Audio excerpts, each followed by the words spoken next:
Que país é esse? Ontem, a população brasileira teve mais uma triste prova de que a desacreditada justiça do país respira por aparelhos. O presidiário, que é o maior símbolo da corrupção sistêmica do Brasil, que custa R$10 mil por dia aos cofres públicos nas instalações do spa de luxo em que mora na República de Curitiba, finalmente, por decisão de um juiz, iria para um presídio para cumprir sua pena pela condenação por corrupção e lavagem de dinheiro.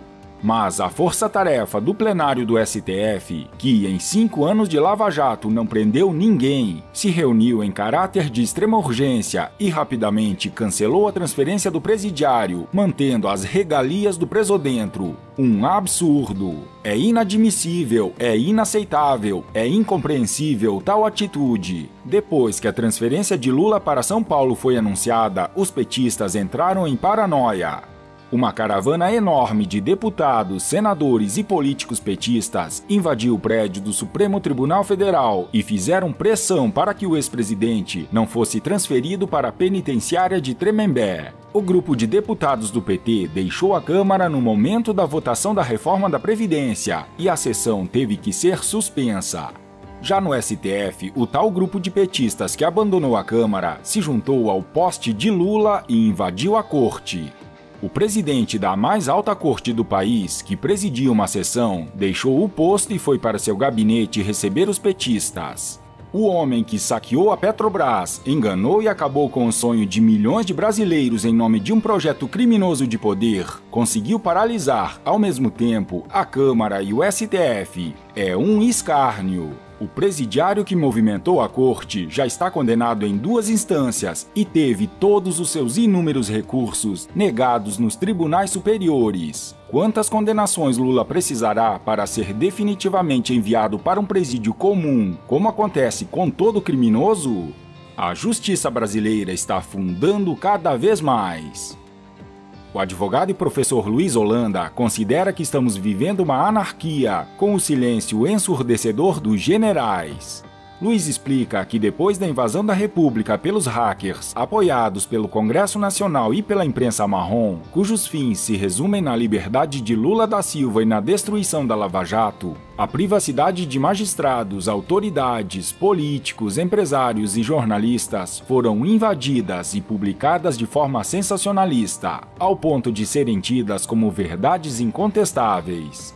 Por ocasião das eleições presidenciais, o general Hamilton Mourão, na época candidato a vice-presidente na chapa de Jair Bolsonaro, afirmou em entrevista que numa situação hipotética de anarquia poderia haver um autogolpe por parte do presidente eleito, com o apoio das Forças Armadas. Na época, o jornalista perguntou se ele, como candidato, estava falando para um grupo de militares ou, quem sabe, para as Forças Armadas em geral. O general, depois de pensar um pouco, deu a seguinte resposta: os poderes terão que buscar uma solução. Se não conseguirem, nós teremos de impô-la.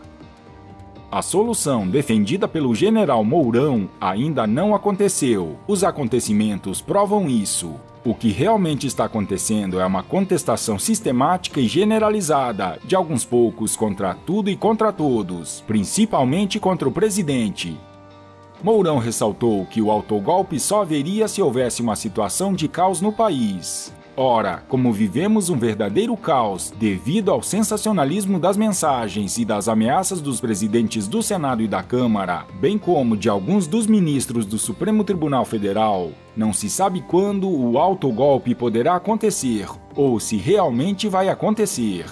O jornalista que entrevistou Mourão afirmou existir apenas 2 alternativas para o autogolpe dentro da Constituição: a declaração do estado de sítio e o estado de emergência. Mourão ressaltou que não estava pregando um golpe militar, mas apenas ressaltando a necessidade de se manter a estabilidade no país e a paz social, com justiça para todos e prisão para os corruptos, e que as medidas de emergência estavam previstas na Constituição. Talvez pensando nisso, Bolsonaro nomeou muitos militares para o seu governo. Mas isso não resolveu a questão. Os presidentes dos demais poderes continuam contestando o governo e desfazendo muita coisa feita pelo presidente. A situação é tão esdrúxula que quem reage à bandalheira reinante são os civis. O jurista Modesto Carvalhosa, defensor da Lava Jato, acaba de atacar o ministro Gilmar Mendes, dizendo que ele está plantando um estado paralelo no país, com absoluta truculência e com ofensa ao poder judiciário. O jurista ainda afirma que o senso de justiça não é privilégio dos poucos iluminados da toga, mas natural aptidão de toda a cidadania, e que os brasileiros estão cansados e indignados diante de tantas barbaridades. Essas mensagens, provavelmente adulteradas e comemoradas como verdadeiras, são a demonstração cabal da perda de nossa soberania. Um hacker estrangeiro vem aqui e se torna um herói nacional, com apoio do Senado e da Câmara, além da OAB, artistas e outros do mesmo time.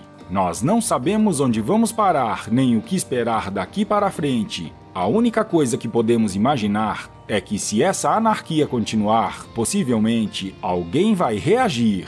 Se não forem os generais, que seja, pelo menos, o povo. Só não podemos continuar com essa anarquia, tampouco com esse silêncio ensurdecedor. A única certeza que temos é que elegemos um presidente que busca o caminho da prosperidade para o Brasil, enfrentando todo o mecanismo poderoso que foi desmascarado e rasteja na lama da corrupção. Paulo Guedes explica por que Bolsonaro vai fazer o Brasil dar certo, mesmo com tantos inimigos agindo contra o país. As coisas vão em alta velocidade. Está todo mundo querendo fazer o caminho da prosperidade no Brasil. Então, enquanto está todo mundo pessimista, assustado, porque tem um candidato isso, candidato aquilo, a minha leitura era completamente diferente. A minha leitura era o seguinte: eu vivo numa democracia vibrante, que mesmo quando os meios de opinião convencionais, mídia convencional, mesmo quando ela se perde, e ela tem uma influência enorme na opinião pública, mesmo quando ela se perde, negando um fenômeno que era visível. Cada cidade que o presidente andava tinha 30 mil pessoas em volta dele. E a mídia pegando candidatos do centro e dando 3, 4 páginas de jornal, porque o cara vinha fazer uma palestra aqui, por exemplo. Aí tinha 3, 4 páginas no jornal sobre o candidato do centro. E o outro com 30 mil pessoas em volta andando por aí, não saía em lugar nenhum. Então, mesmo quando falha o quarto poder independente, surgem as redes sociais, as novas tecnologias e atropelam a mídia convencional. E ela, para recuperar sua credibilidade, tem que fazer um trabalho de volta. Tem que entender e ajudar. Então, quando me perguntaram ainda, durante a campanha, puxa, mas você não acha que é uma ousadia, é uma coragem sua de entrar nisso? Eu falei assim, não, eu acredito em 3 coisas que estão se confirmando. Daí a minha tranquilidade em dizer que vai dar tudo certo.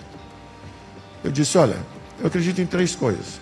Aí foi uma entrevista que eu dei, acho que para Veja, e eles me botaram até na capa, até para me jogar contra o presidente. Não, o presidente vai ser esse aqui, você vai votar num, mas é o outro que vai mandar, que não sei o quê. E eu falei, olha, eu acredito em 3 coisas. Primeiro, eu acredito no presidente. Ele é um homem de coragem, porque interesses serão enfrentados. 2, ele é um homem de coragem, de determinação, de princípios morais. Está todo mundo preocupado com maus modos. Está cheio de gente por aí com ótimos modos e péssimos princípios.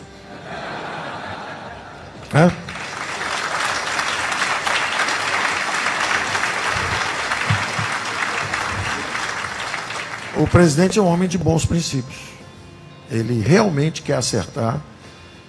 Não aceita negociação, dinheiro, influência de política em economia ou de negócios em política. Eu tive várias demonstrações ao longo da campanha. Um dia eu relato com mais detalhes, mas me impressionaram bastante do ponto de vista do caráter do homem, né? Um dia eu conto em detalhes, tem 3 ou 4 episódios que me impressionaram, da simplicidade com dignidade. Ô, PG, ó, eu não falo inglês não, mas ó, fala para esse cara aí, se eu estou entendendo bem, você fala, ó, fala para pegar o dinheiro dele. Não, pode deixar, presidente, já entendeu. Eu já entendi, presidente. Pode deixar. olha, com toda a gentileza, o senhor precisa entender que no Brasil, política e negócios não se pode confundir. Ô, PG, esse não tá indo com a força que eu queria, não. Esse negócio aí dá... Eu estou de olho aqui, o negócio, essa tradução aí, sua também é esquisita. É aquilo que eu falei mesmo. Não, perfeitamente, presidente. Ó, o presidente está bastante irritado. Pela linguagem corporal, a pessoa já tinha percebido tudo, já tinha entendido tudo. E olha, era só uma tentativa de gentileza, não foi nem, foi um negócio meio bobo, não foi, a pessoa estava querendo ser gentil, escorregou e falou uma besteira que dava a entender, quando foi traduzido para o presidente, dava a entender uma influência de política sobre negócio e negócio sobre política. E a resposta foi feroz. E aquilo me reforça, aquilo me anima. Eu falo assim, o homem tem dignidade para ser presidente da República. Não tem negócio de boas maneiras, não. Quando a coisa é de mérito, é de conteúdo, não tem zona cinza. É certo e errado.